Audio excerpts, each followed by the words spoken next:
So I've started with the introduction of, I'll start with the introduction of the software soon, and then I'll go through the overview of the user interface, and then talk the main bulk of the webinar, which is based on RC design workflow within Midas Gen, and I've separated that into 4 main sections. So first part is modeling. So that will include how you can import your other models from your CAD drawing file or other analysis software. For the webinar today, it'll be importing a DXF file, and also within the modeling part, I'll show you how you could use the auto mesh to mesh your plane or slab sections. And then also I'll talk through about applying loads. So that's in terms of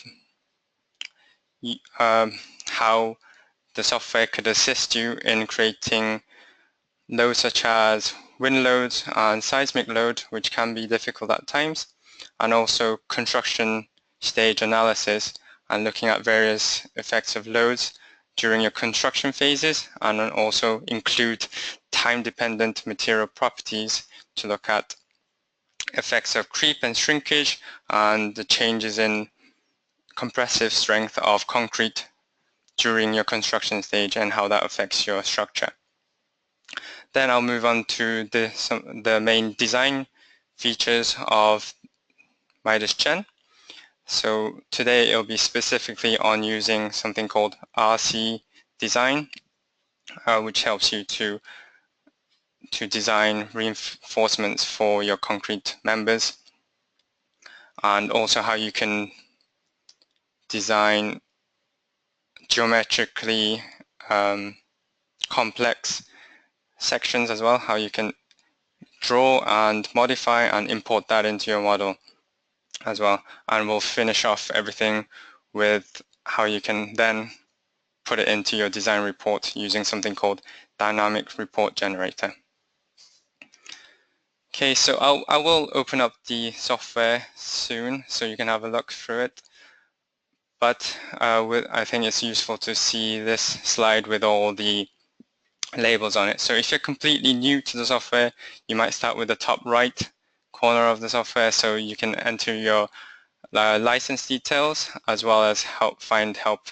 You can always press F1 on your keyboard to find help, and it'll open up the online manuals.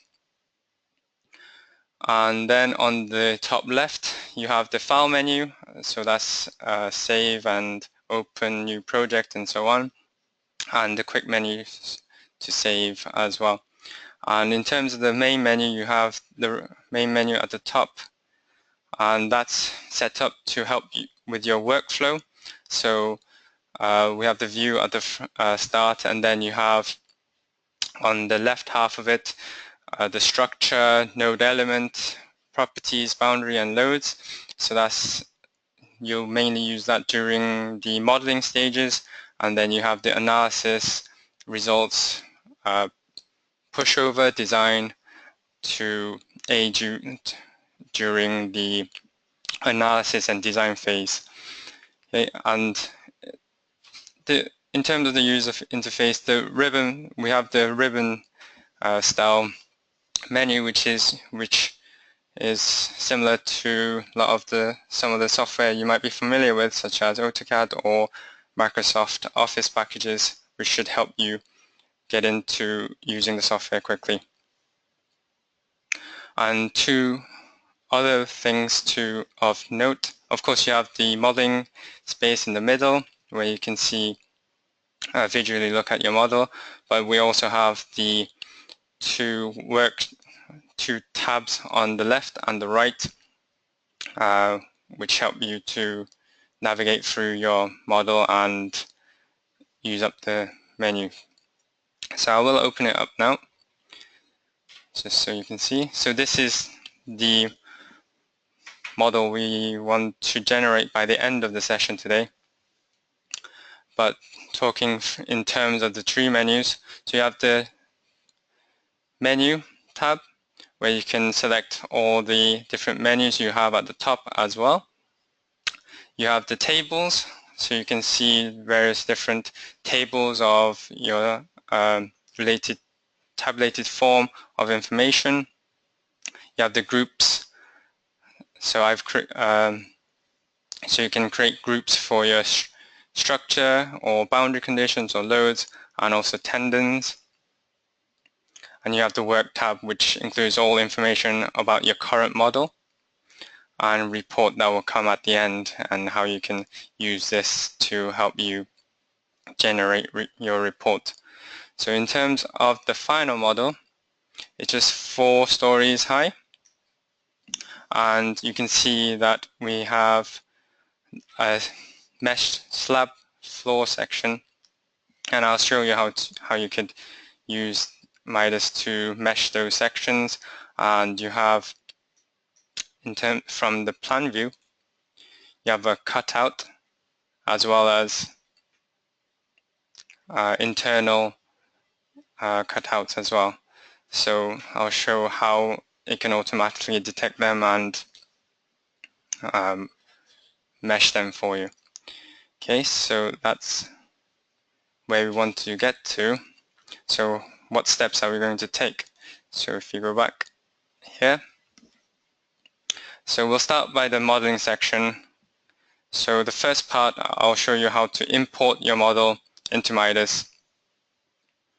And I'll start with the AutoCAD. So in AutoCAD, I've cheated a little bit, so I have a 3D model drawn already, and it's just on a layer called center. And so every lines are going to be imported as beam elements, and every 4-sided polygons, polynomials, will be imported as plate elements. So if we go to an empty one now, so there's nothing I've done in this model yet, what we can do is go to the file menu and go to import. So you can see the different types of files that are supported in Midas Gen for you to import your model, so you don't have to draw things over and over again. So we'll import the DXF file, and let's open that file. So as I said earlier, we only want the center layer. I haven't got any materials or sections selected yet, so I'll just click OK to be inserted at the origin point. And you can see it's imported the drawing, same as the AutoCAD file I showed you earlier. Okay, so that's how you import, and I'll also show you how you can import material properties and section as well. So if you go to the properties and go to material properties, I'm just going to quickly import in the material properties, section properties, and the thickness from my final model. This is just to save time, but you can always use the add function to enter the appropriate data and add in your material sections or thickness. Okay, so because we imported some properties, so if you go to works, we can see that we've imported the materials, sections, and thicknesses. It's automatically assigned some to the model. And at the moment, you can see the names in the black and blue. In the black, it means it's being applied. So if I double click, you can see it's being applied to whole of the model currently. And in blue, it means it's not applied to anything yet.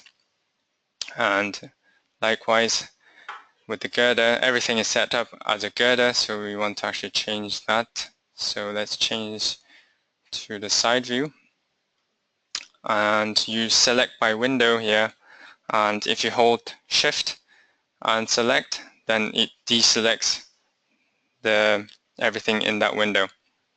And then what I'll do is drag and drop the column section, and that turns everything, all those selected elements, into columns. So if I double click, it shows that it now has section properties of column. I also imported in a custom section called custom, which if I go right click and properties, I can see the section profile. This is something you probably would never use in your design, but I've just made up an example to show you, and I'll show you how you can draw it and import it into your model later. But for now, I'll change that corner column as the custom column. And I'll stick to using one thickness and one material properties throughout for simplicity, so you can actually right click and delete or press delete on your keyboard. Okay, so that's the import section. So the next thing I want to show you is mesh generation. So how you can use AutoMesh to go from the current model to the model shown on the bottom right here with the mesh slab as well as meshed walls. Okay, so let's go back. And if we go to nodes and elements, so under nodes and elements you have all these functions where you can create individual nodes and elements and modify them to make your model. And on the far right here we have functions for meshing. So I'll stick to AutoMesh today, and I will start with nodes. So there's three methods for meshing. So there's nodes, lines, and planar, and easily enough there to mesh an area defined by nodes or line elements or planar elements. So I'll start with nodes. Let's double click on plates and I'll activate just those sections. So you can click activate or press F2 on your keyboard. And what I'll do is go to structure, so I can set up my user coordinate system or UCS. Under the structures tab, it's useful to create large part of your section. So if you're creating a beam or columns or unusual or arch shapes, and you can use the structures to create multiple elements for a large part of your structure, and then you can use the node and element tab to create individual ones or edit individual nodes or elements. So, but for now we want the UCS. I'm going to pick XZ plane to make the plane for this face here, and let's make the origin this corner, and we'll change the view direction. Okay, so you can see it's been aligned to the XZ plane, and I'll add some grid points. So I'll keep that quite coarse, 1 by 1, 1 meter by 1 meter. You can always change your units as you go along from the bottom here for force and distance. Okay, so if I click on this box here, it turns green, which means I can click in the model view to enter some data. So let's just click through the corners of the area that I want to mesh. So this could be a stairwell, entrance to a stairwell or elevator shaft, for example. And I will keep the quadrilaterals and I'll let it do auto meshing. I'll keep the mesh quite coarse at 1 meter you can select your material and thickness and what type of element that you'd like to use, depending on how you want to analyze the structure. And I'm just going to keep everything the same for now. So I'll click apply, and you can see it's been meshed. The different thickness you can see at the top is actually the girder section. So if I double click here, you can see that's because it's a girder that's just showing up together. The next thing I'm going to show is how you can mesh planar elements.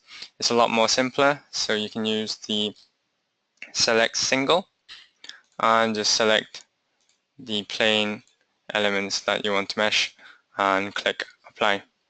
And I'll just do the same for this small bit. So if I use select by window, if I go left to right, then I can select everything that touches the window, which is a lot like AutoCAD. So let's click apply.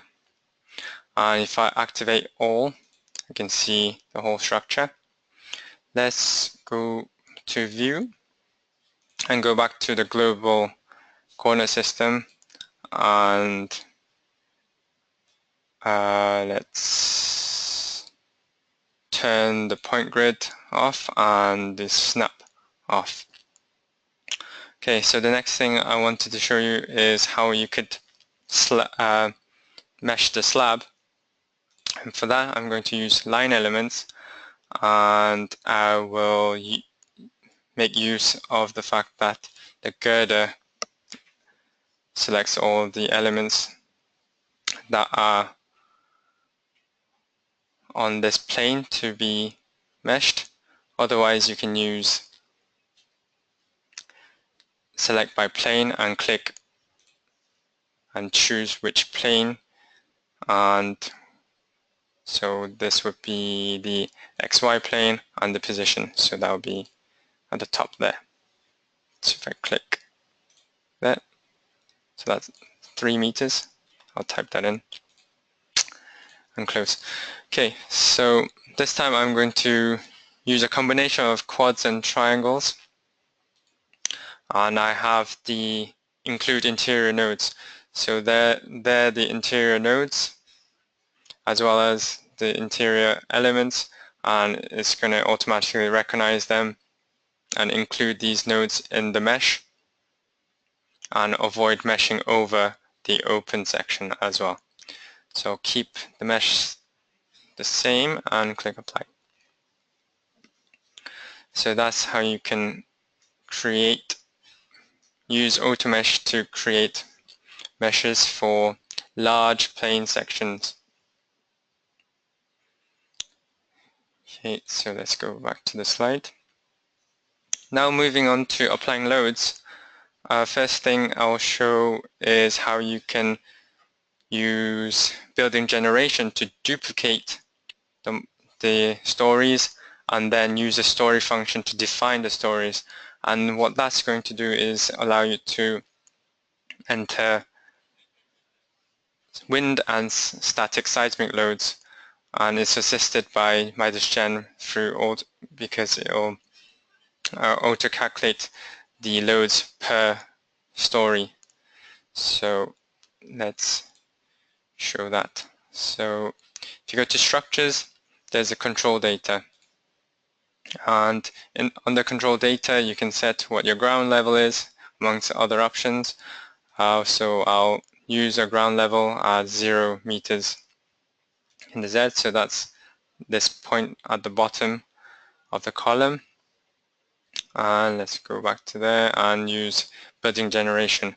So this is a useful tool to quickly multiply your floors,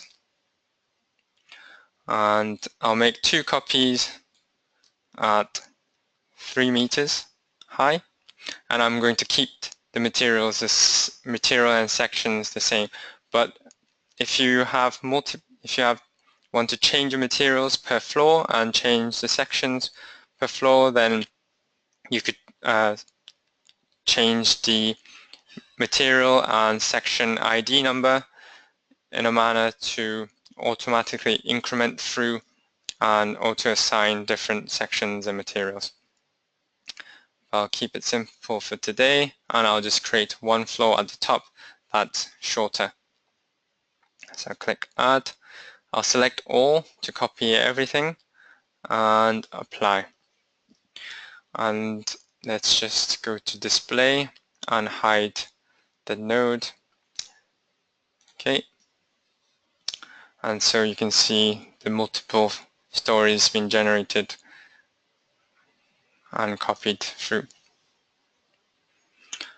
And if I go to the story, then now currently there's nothing in there, and you can see there's a story, wind and seismic tabs, which are all empty at the moment.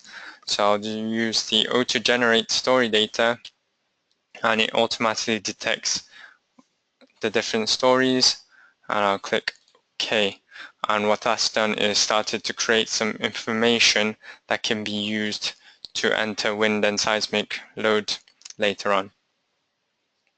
Okay, and you can see on the Works tab as well, it's created, so if I go to the side view, the different stories and group them in and have the roof. It's not quite a roof because it's open, but it's keep it simple for today. Okay, so that's how you can do that bit. And if you go to the load, then you can add. I'll show you just the wind load today. So if you go, so it's under load, static load, and then wind load. I'll just add, and then there's currently no load cases, so I'll use the ellipsis there to create a new one. So I'll have wind in X. I'll just add one. Okay, so you have from type you have an array of different types of loads you can apply, and some of the more important one to note would be the construction stage load as well. So that's only considered during the construction stages. So we'll enter that as the wind load on structure, add, and I'll also add in self-weight now, which will come on the dead load. Okay, so make sure it's the correct load case. So it's wind in X.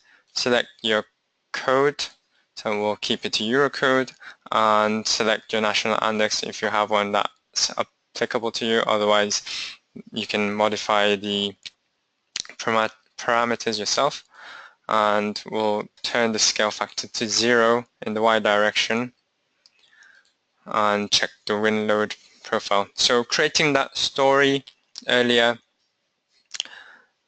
allows Gen to automatically give you the wind profile per story. So and then I can check that there's nothing in the Y direction, and then click OK. And you can double check how it's been applied in the Works. So if you right click and display, you can see all the loads only being added in the X direction. Okay, so let's right click and undisplay.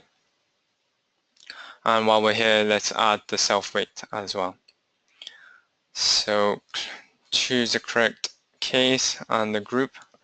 I'll make up a group called SW for self-weight. And self-weight is in the -Z direction. And you don't have to select any elements because it's automatically assigned to every element. Okay, so that's how you can enter wind, and likewise the seismic load as well. So seismic would be added in a similar manner. The next thing I'll show you is how you can set up a construction stage analysis, and also how you can enter time-dependent material properties to analyze effects of creep and shrinkage, as well as compressive strength during a construction stage with effects with the material property changes with time. So let's go back to the model. And from here, I will go to properties, and on the properties you can I'll add or modify material properties as well as section properties, and I'll stick to the time-dependent material property functions here, and I'll use the creep and shrinkage. Okay, so I'll add a new one. Let's just call it C and S for creep and shrinkage, and use the European code, and then you can enter the relevant data. I'll make it 40,000. Oops. And I'll just enter any notional size. I'm just putting in a value of 1 to show you the results graph, but then I will use a separate function in Midas that will auto-calculate notional sizes and overwrite anything that's put into here at the moment in terms of notional size. So this is a curve for the creep coefficient with time, and you can also check the curve for shrinkage strain over time. Okay, so let's just say okay and close. And for compressive strength, you can do is a very similar process, so I'll just call it comp, and let's use the European code again, enter the compressive strength, and redraw the graph so you can see how the material strength would change over time. And what you need to do is now link those time-dependent properties to a material that's being used in the model. So that's done using material link. And so select the two different properties we just entered, and then we can assign that to a material. At the moment, there's only one material that's being used, which is concrete C4000. And so I'll just apply it to that material only, so add. And I'll use change property function to now automatically calculate notional size of the members. So I'll select all and then click apply. But before I do that, I'll just show you this. So if I click on the ellipses here, there's currently no notional sizes calculated. If I go here and apply,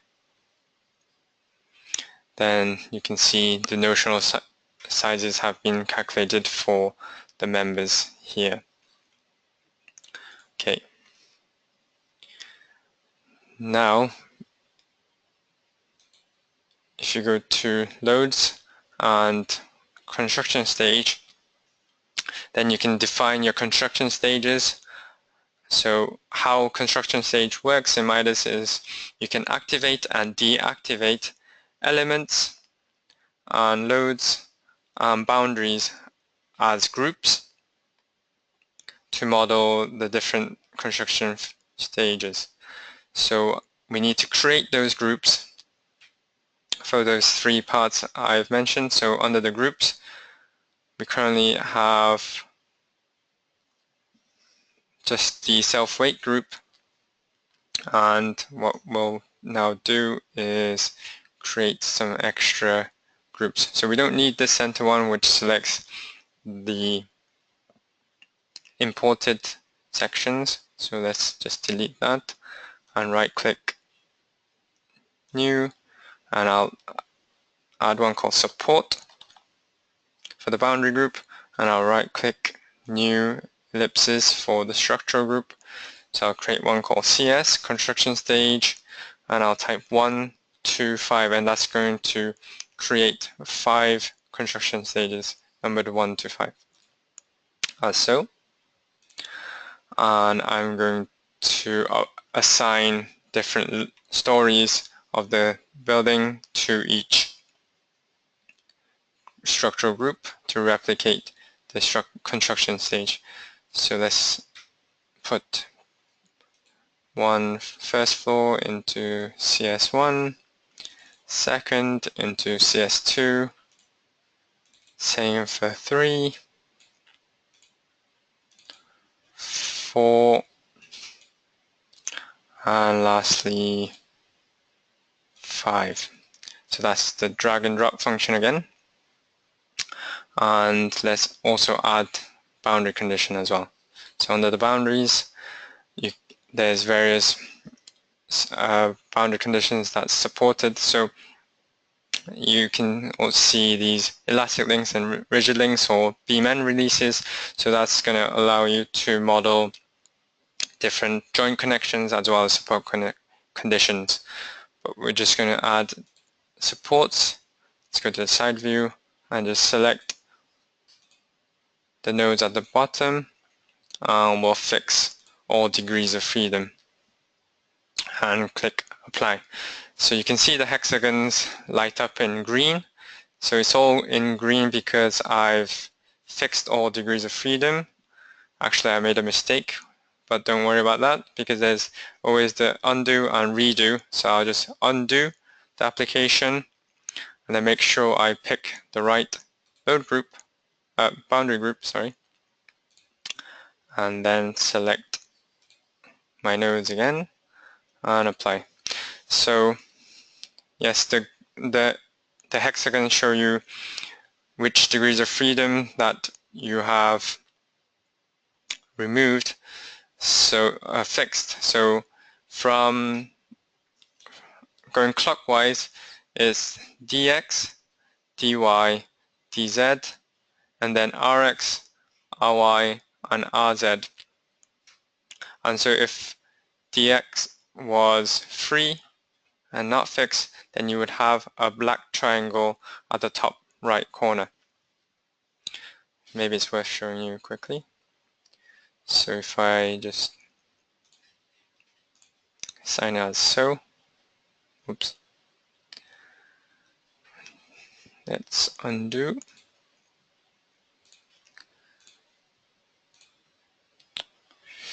Saying up at the moment, sorry.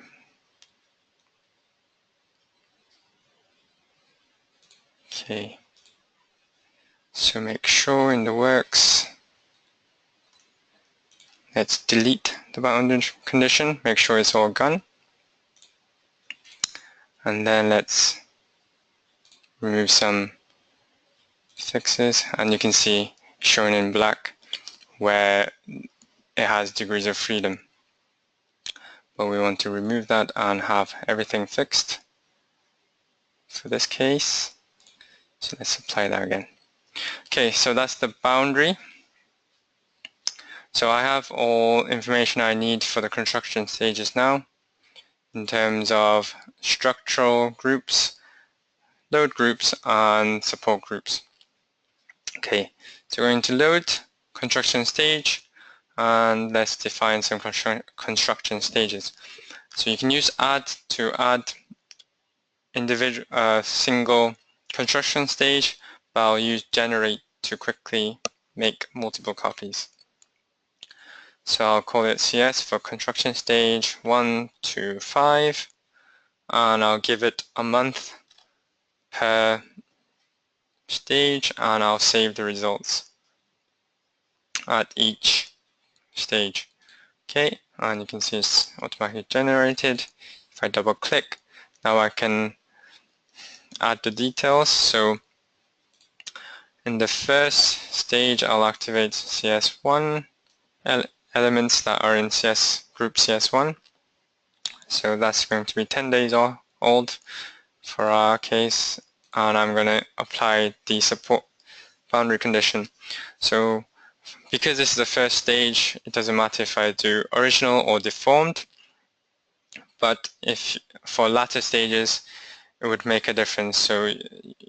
So due to the loading condition from the previous stage, you might have displacement, and if you have original, then the structure is forced back into its original shape, and the support is applied at that position. If you use deform, then the boundary condition is applied at the already deformed position. So we'll just add and load will just have self-weight from day 1, and that's only going to be activated for self-weight for relevant to each construction stage. So it's not going to be a self-weight of the whole structure. Okay, so apply, and in the second stage I'll just activate the second group, and so on for the third and fourth and fifth. Okay, so 10 days, apply the fourth, add, apply, and then the last one. And you can always change the duration of the construction stage as well, so this might take shorter time, maybe 25 days, and then OK. So I've entered all these data, and you can go to the stage display to check over you've designed your construction stages properly. So that's stage 1, stage 2 for the second story, 3, 4, and just the top slab at the end. And you'd also notice the composite section for CS, and that's useful for composite sections, so you can activate part 1 and part 2 separately, part 1 being the beam and part 2 being the slab. And you can analyze the beam only and then the composite section throughout your construction stage. Okay, so that's how you can add the construction stage in your model. And let's go back to the slide. And now then you would actually run the results, run the analysis. So in Blue Peter style, I have run the analysis already, so you don't have to wait around. So what you would normally do is go to analysis and set the control data depending on what you want to analyze. So you have main control data for more general control data of your analysis, and then you have various other analysis controls. So we have P delta for this, and then buckling, eigenvalues for different modes, heat of hydration to look at the effect of heat of hydration, and you can also look at creep and shrinkage along with the effects of heat of hydration. And there's also moving load analysis controls, nonlinear, and construction stage, which is most relevant to our model today. And here you have options such as changing the final stage of your analysis, so you don't have to look at whole construction stages. You can just pick up to, say, construction stage 2, and then you can analyze just the 1 and 2. So that saves time in analysis. You can also decide if you want to look at creep alone or shrinkage alone or both, and also change time steps or iterations. So cancel that. And then so once you run the analysis, then you can look at the results. So this is the one that I have run the analysis for, so I can start looking at results. But first of all, let's create some load combinations. So you have various tabs at the top. We'll look at concrete design today, and to save time, I'll just auto-generate some load combinations. And so you can choose your design code and the national annex. Okay, and I'll click OK. So it's generated some for me there. So let's close. What I can now do is look at some results. So results that are available, we can look at reactions, deformations. So reactions at the supports or deformations anywhere, and forces.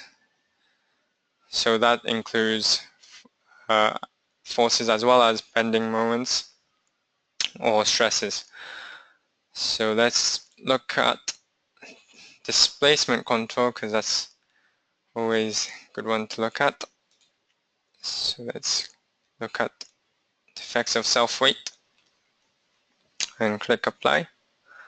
And what I'll do now is actually right click and use a dynamic report image to save that image for later.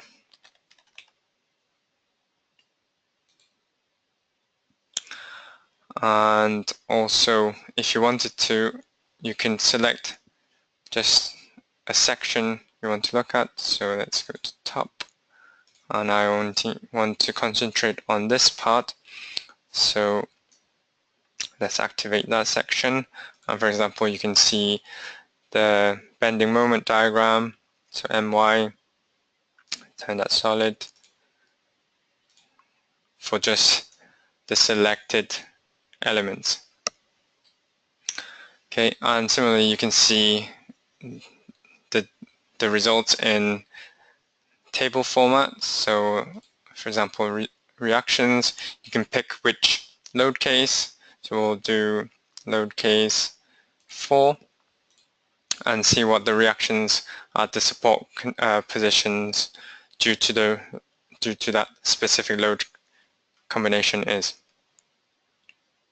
And you can also right click and save that as dynamic report table to help you write reports later on.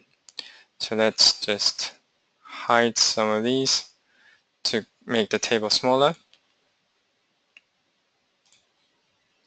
And what that is also useful is if you go to the reports and double click on the saved image or the saved table, it's always going to bring that image up for you even if you make changes. So that's a little tip. Okay, so we won't go into pushover analysis today, so let's skip over and move on to design. So the first part of design, I'll show you how you can use the RC design tool within Midas to design reinforcements for beams, columns, walls, and braces. There is one for slabs as well, which works in a similar fashion, so I won't go through each one of them. I'll just show you how you can do it for column today. So if you go back to our model, and where is it now? So yeah, so under the design tab,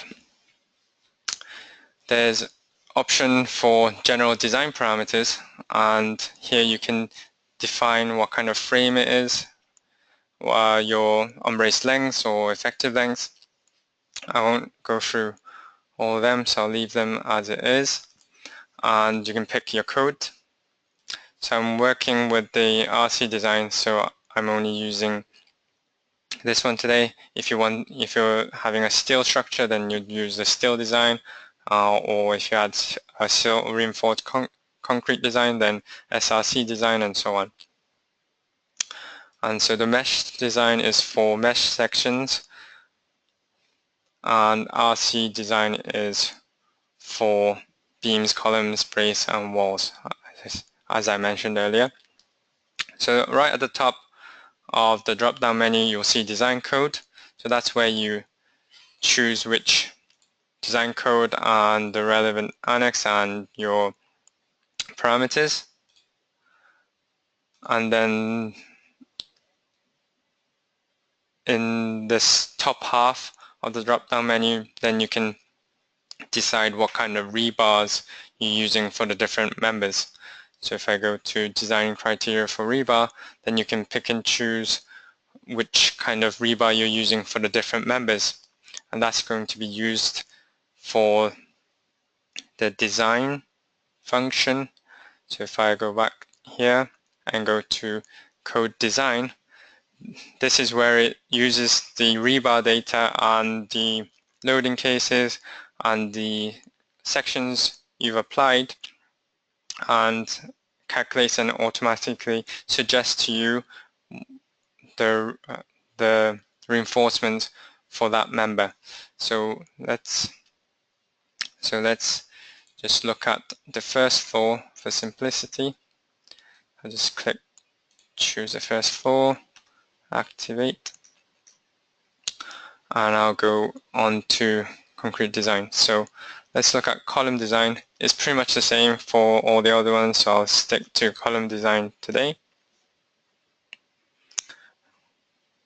So it's doing the calculations and checks. So you can see it so if you use the arrow, you can see more clearly. And so that all the numbers have come out in blue, which means it's okay. That's because if I make this small again, so that's the check, and it's saying it's done the checks and it's come out to be okay. But I can look at individual members separately, so all these columns separately, and let's just select one. So you can check through the table to check that everything's okay. And then if I use the graphic here, it shows very quickly what checks it's done, and in terms of actual force, moments, or shears, and the values it came out as for the checks. If you weren't happy with it, or if it came out in red, it means the section is under-designed, and you can use the PM curve, which is available for the column design, to assist in designing your reinforcements. And you also have detailed and summary to look at each section in more detail. But for now, I'll select all and update the rebar. So that's going to add the reinforcements, suggested reinforcements, to all the columns at the ground level. So it's finished updating, so I can close. And but if you weren't happy with it, then you can use the options here to modify the reinforcement design, and you can select which section and change the number of reinforcement rebars, and also the size of the rebars as well. So I won't make any changes, but if you did make changes, then you can go to concrete code check, which does the checking. So it does the actual and moment and shear checks again. So the difference between the concrete code design and the check is that design will suggest reinforcement for you, and the check will give you just do the calculations and checks. Okay, so moving on quickly. So you notice that we had the custom section in the corner here. Oops. Let's view all. So if I initialize the view, show everything. Right. So this was a general section, and the way you can import that in is go to Tools and use Midas GSD. GSD stands for General Section Design. Okay, so here what you can do is draw your custom section, or which might be better for most people is actually you can import a AutoCAD DXF file, which is probably easier for very complex shapes. What I'll show you now is, I won't show you how to draw because we're running out of time, but how you can design. So if I use the Midas link and link the GSD to the file that's project that's open, and go back to my project and select this element, then it would notice that I've selected the element from that project, and I can import it, the section, cross-section in with a load combination. So I'll just bring in this load combination, click OK. And if I go here, you can see it's brought in that cross section, and I'll just enter some rebars quickly. So I'll just add some in. So this might not be to your design normally, so I'll just click OK. And I just want to show you how you can design them. So if you click design and design section and make sure you save, I'll just replace that. And what that's going to do is do the design under the loading condition that you've specified when you imported the section. So you can also see the PM curve for the reinforcement of that custom section. It's turned in blue, so it's okay. And you can also see the stress contour for so the contour of the stress along the cross section.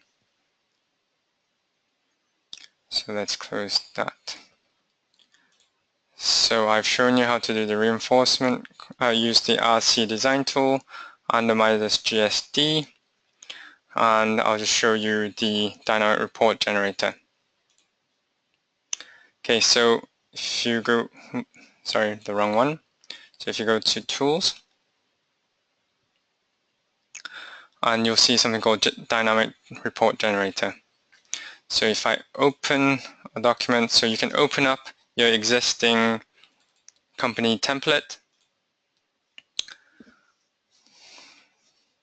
and that'll open up a Word document. This is just an example one, so you can just drag and drop your figures and tables straight into your reports as so. And the great thing is, as I mentioned earlier, if you make any changes to your design, you can just click on auto report, auto regeneration, and you can select which images or tables that you want to update. So you don't have to delete and enter in, copy and paste every new image or tables. Okay, so that's all I wanted to go for. Wanted to talk to you guys about today. You can always check for more information on our website at emmidasuser.com, or you can email us at uksupport@midasuser.com as well, or call us on this number here. So hopefully you got more familiar with Midas Gen, and maybe get you starting to think about what you can do with it. Also, if we provide, so if you're a non-user, then please contact us if you want to have a trial license or need some beginner training so you know how to use the software before you use it. And we also provide face-to-face, which is more hands-on training, which can be customized for your needs specifically. And we always welcome feedback and any suggestions for next webinars and tutorials. So we look forward to hearing you soon. And finally, I'd like to thank you.